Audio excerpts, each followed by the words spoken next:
મહાદેવ બ્રહ્માજીની સામું જોવે અને ક્રોધ ભભૂકે અને પોતાના ક્રોધ ભર્યા ભ્રુકુટીમાંથી ભૈરવ પ્રગટ થાય અને મહાદેવ ભૈરવને આજ્ઞા કરે કે તમે બ્રહ્માજી જે અસત્યવાદી છે એનું મસ્તક છેદન કરી આવો.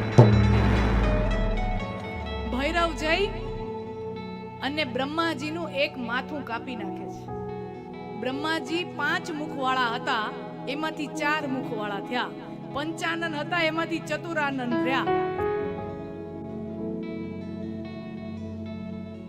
અને મહાદેવ કહે છે કે હે બ્રહ્મા, તમારે ખરેખર તો આ હરીફાઈમાં ઉતરવાની જરૂર જ નહોતી, પણ તમે જો હરીફાઈમાં સ્પર્ધામાં ઉતરો તો જીતવા માટે મર્યાદાનું ઉલ્લંઘન કરીને અસત્યનો વાદન કરવું આ ક્યારેય પણ સ્વીકાર્ય નથી. એટલે હે બ્રહ્મા, હું તમને દંડ આપું છું, તમારી કોઈ પૂજા નહીં કરે, તમારા ક્યાંય મંદિરો નહીં બંધાય, તમારા નામના કોઈ ઉત્સવો પણ નહીં ઉજવાય. આ બ્રહ્માજીને કપટનું પરિણામ મળ્યું છે. ઈશ્વર કપટ કરે તો ઈશ્વરને પણ ભોગવવું પડે છે, એવા આપણું શાસ્ત્રોનું વિધાન છે. આપણા શાસ્ત્રો કહે છે કે ઈશ્વર કપટ કરે તો ઈશ્વર પણ ભોગવે છે. પોતે ખોટું બોલ્યા એટલું જ નહીં, આ કેવડાના ફૂલ પાસે પણ ખોટું બોલાવ્યું. એટલે ભગવાન કહે છે કે આ મારો આદેશ છે કે આજથી આ કેવડાનું ફૂલ મને ક્યારેય ચડાવવામાં આવે નહીં. એટલે જોજો, મહાદેવને કેવડાનું ફૂલ ચડાવાય નહીં. ધતુરો તો ધતુરોય ચાલે, પણ કેવડો નહીં. કેવડો નતર સુગંધીદાર ફૂલ છે, કેવડો સુગંધીદાર પુષ્પ છે, પણ કેવડો મહાદેવને ન ચડાય. સુશોભનમાં વાપરી શકાય, પણ મહાદેવને એનો સ્પર્શ ન કરાવી શકાય. મહાદેવનો આદેશ છે. શું કામ? કપટ આપણને ઈશ્વરથી, અને જો નહીં તો તે કેવડાનું ફૂલ ભગવાને માથે ધારણ કર્યું હતું. ભગવાનને માથે ધારણ કર્યું હતું, પણ કપટ કર્યું એટલે ભગવાનથી અલગ થઈ જવું પડે છે. કેવડાને કપટ આપણને ઈશ્વરથી અલગ કરી નાખે છે. અમદાવાદ રેલવે સ્ટેશનમાં બે ભાઈઓ હશે, ઉતાવળથી કંઈક એને મુંબઈ જવાનું થયું હશે. અને તમને તો ખબર છે, આપણા ટ્રેનમાં ભગવાન મળી જાય પણ ટિકિટ ન મળે. જટ ટિકિટ ન મળે, તત્કાલ ચૂક્યા તો પછી કાંઈ નહીં, મેળ જ ન પડે. તો અમને કંઈક ઉતાવળ થઈ હશે, તો જોયું જશે એમ કરીને બે ભાઈ પોતાનો સામાન લઈને, રાતની ટ્રેન, બહુ થાકેલા હશે, આવીને ત્યાં કોઈ કુલી હશે કે લાગવગીઓ એવો કંઈક પોતાનું કામ કાઢી દે એવો, તો કે ભાઈ 2 સીટનો મેળ કરી દે ને, જરાક મુંબઈ જવું છે અર્જન્ટ. તો કે બેઠા બેઠા જવું છે કે સુતા સુતા જવું છે? બેયનો રેટ અલગ છે. બોલ કે બેઠા બેઠા જવું હોય તો 250 રૂપિયા, સુતા સુતા જવું હોય તો 700 રૂપિયા. એમ તો સુતા સુતાનું જ કરને, વાંધો નહીં, અમે બહુ થાક્યા છીએ, થઈ જશે. તમે બે આવો, મારી વાય વાય આવો. ખુલી ગયો, ટોપલામાંથી હરફ કાઢ્યો, નાટક કર્યું, અને બધાને કે ભાગો ભાગો ભાગો ભાગો, આમાં સાપ છે, સાપ છે, સાપ છે. સાપ કઈ હતો નહીં, ખાલી નાટક કર્યું કે સાપ છે. ખાલી નાટક માટેની પોટલી એકલી, આમાંથી સાપ નીકળી ગયો, કોકની ટોપલી, આમાંથી સાપ નીકળી ગયો. સાપ બાપ કઈ હતો નહીં. અને બધા ભાગમ ભાગી કરી, જગ્યા ખાલી થઈ. ઓલા બે ને કે લે હવે હુઈ જાઓ, ઉતા ઉતા જાઓ. ઓલા બે ને તો કાંઈ ખબર નહીં, પૈડાની ભેગી ઊંઘ આવી ગઈ. થાયકા તા બહુ, સમજ્યા, બહુ થાયકા તા આખા દીના. પૈડા એવા ઊંઘી ગયા. સીધી સવાર થઈ, અને સવાર થાય એટલે ઓલા રેલવે સ્ટેશનમાં થાય, ચાય ગરમ ચાય.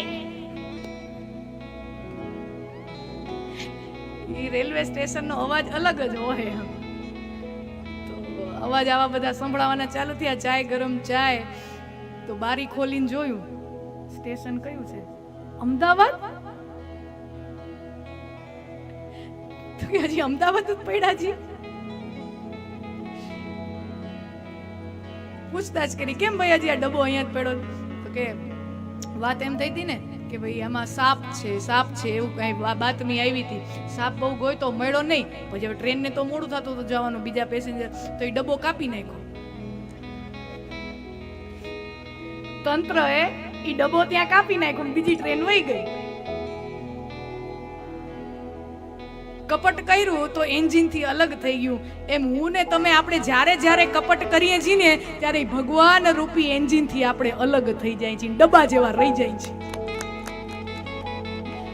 કપટ આપણને ઈશ્વરથી વિખૂટો કરી દે છે.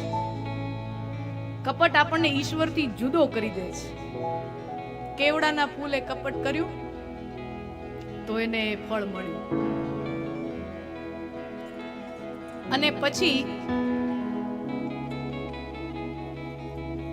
શિવલિંગ જ્યોતિર્લિંગની જ્યાં પ્રાગટ્ય થયું એ સ્થળ આપણા શિવપુરાણના આધારે કહીએ તો એ સ્થળ છે દક્ષિણ ભારતના તમિલનાડુ રાજ્યમાં તિરુવનમલાઈ કરીને પ્રદેશ છે. એ પ્રદેશમાં અગ્નિસ્તંભનું પ્રાગટ્ય થયું હોવાનું માનવામાં આવે છે. અને એને કહેવાય છે અરુણાચલ પ્રદેશ. અને એ શિવલિંગને કહેવાય છે અરુણેશ્વર અથવા તો અરુણાચલેશ્વર. અને તિરુવનમલાઈમાં આજે પણ જ્યારે માગશીર્ષ માસ હોય અને આર્દ્રા નક્ષત્ર હોય, આ બેયનો જ્યારે સંયોગ થાય ત્યારે સેંકડો ટન કપૂર સળગાવવામાં આવે અને જ્યોતિર્મય પિંડનું એવું પ્રતીક બનાવવામાં આવે અને ત્યાં લાખોની સંખ્યામાં લોકો દર્શન કરવા માટે આજની તારીખે આવે છે તિરુવનમલાઈમાં. અને જે દિવસે આ શિવલિંગનું પ્રાગટ્ય થયું, જ્યોતિર્મય લિંગનું પ્રાગટ્ય થયું, એને હું ને તમે શિવરાત્રી તરીકે ઓળખીએ છીએ. પરમ પવિત્ર દિવસ શિવરાત્રી. એટલે શિવરાત્રીના દિવસે શિવલિંગનું પ્રાગટ્ય થયું છે.